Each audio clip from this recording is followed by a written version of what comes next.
Santiago, Kapitulo 5. Kamong mga dato, panghilak og pagminatay kamo tungod sa mga kagulanan nga mudangat kaninyo.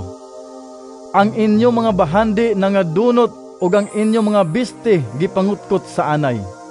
Gitay-an na ang inyong bulawan ug salapi, ug ang taya niini mahimong saksi batok kaninyo, ug sama sa kalayo magakutkot sa inyong lawas. Nagtigom hinuon kamog mga bahandi niining katapusang mga adlaw. Pamatian ninyo ang tuaw sa mga nagtrabaho sa inyong kaumahan, nga wala ninyo hatagi sa ilang suhol.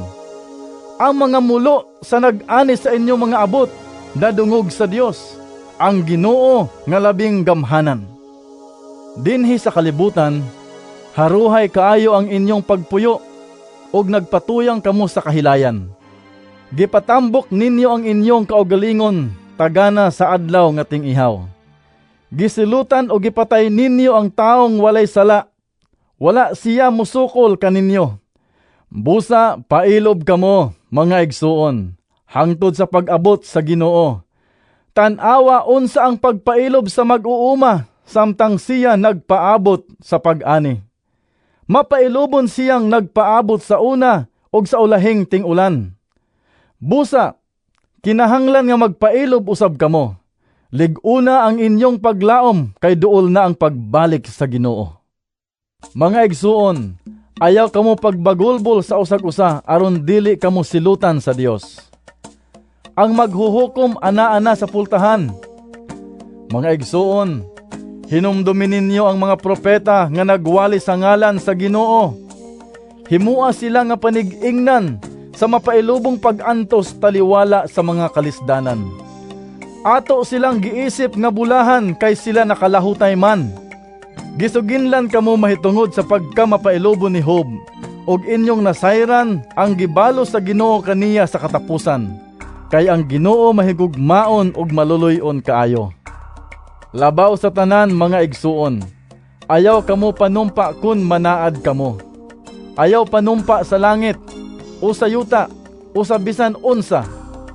Ingna lamang, oo, kun uyon kamo, o dili, kun dili kamo uyon, aron dili kamo silutan sa Dios. Kun may nagkalisod-lisod kaninyo, paampua siya sa Dios. Ang nagmalipayon, paawitag mga awit sa pagdaig.